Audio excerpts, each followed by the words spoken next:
Bonjour à toutes et à tous, j'espère que vous avez passé un bon week-end. On va bien commencer la semaine avec une revue de presse bien chargée, un petit tour des journaux européens qui analysent les résultats des derniers matchs qualificatifs pour l'Euro 2024 de ce dimanche. Même si le Portugal était déjà certain de finir en tête de son groupe, la sélection de CR7 a fait le spectacle à domicile contre l'Islande avec une belle victoire 2-0. Pendant ces qualifications, la Seleção a été étincelante, un Panzer comme l'écrit au Jogo. Les statistiques mises en avant par les médias peuvent en témoigner, 10 matchs, 10 victoires, 36 buts marqués pour 2 buts concédés, c'est parfait. Romelu Lukaku aussi a régalé son pays hier soir. Les Diables Rouges ont dominé l'Azerbaïdjan 5-0 grâce à un quadruplé du capitaine. La Belgique termine aussi tête de série pour l'Euro en Allemagne. Enfin, le Luxembourg a réalisé une campagne de qualification exceptionnelle et a terminé par une victoire sur la pelouse du Liechtenstein. 17 points en qualification, c'est un record pour le Grand-Duché. Les Luxembourgeois peuvent encore se qualifier en barrage et ça régale la presse locale. Puis les Espagnols finissent en tête de leur groupe devant l'Écosse en battant la Géorgie 3-1, mais ce matin, la presse du pays ne fête pas la victoire, au contraire,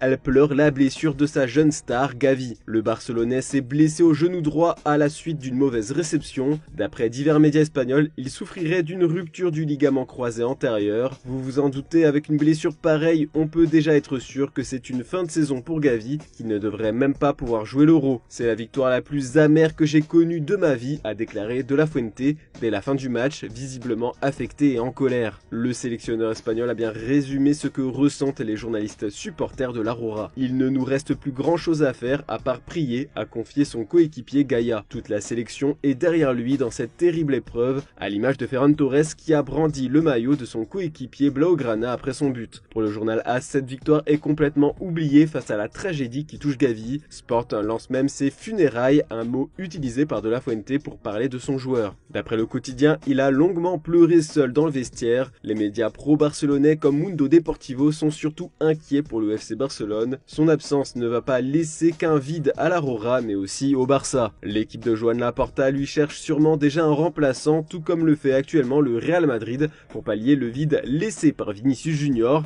qui sera absent pour au moins 2 mois et demi. En plus, beaucoup d'autres joueurs de la Casablanca sont à l'infirmerie et donc Florentino Pérez sait qu'il faut recruter car certains vont avoir des rechutes.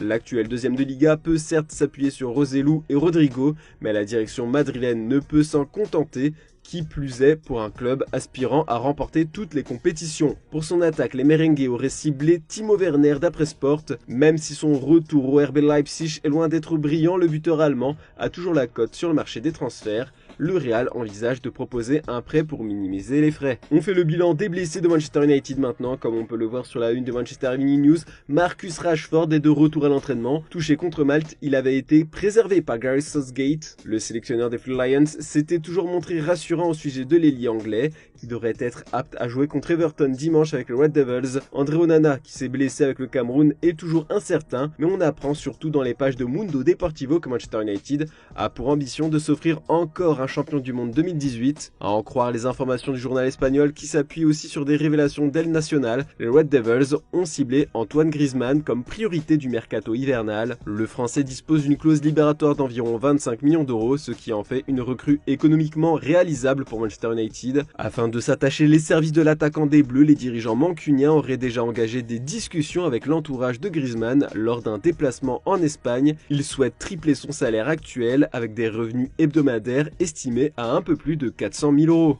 On n'oublie pas non plus les quotidiens français, l'équipe met en lumière la carrière déjà exceptionnelle de Kylian Mbappé. À 24 ans, il fait déjà mieux que Messi et CR7 niveau statistique, comme le rapporte le journal. Ce week-end, avec les Bleus, il a dépassé la barre des 300 buts. Eh bien, il n'est pas prêt de ralentir le rythme, car son ratio but par match n'a jamais été aussi bon que cette saison, 1,11 buts par match. Mais il pourrait être encore plus efficace selon Jean-Pierre Papin. Je vais vous lire ce qu'a déclaré le Ballon d'Or 91 à nos confrères. Il va peut-être perdre un peu de vitesse, mais il restera plus rapide que beaucoup.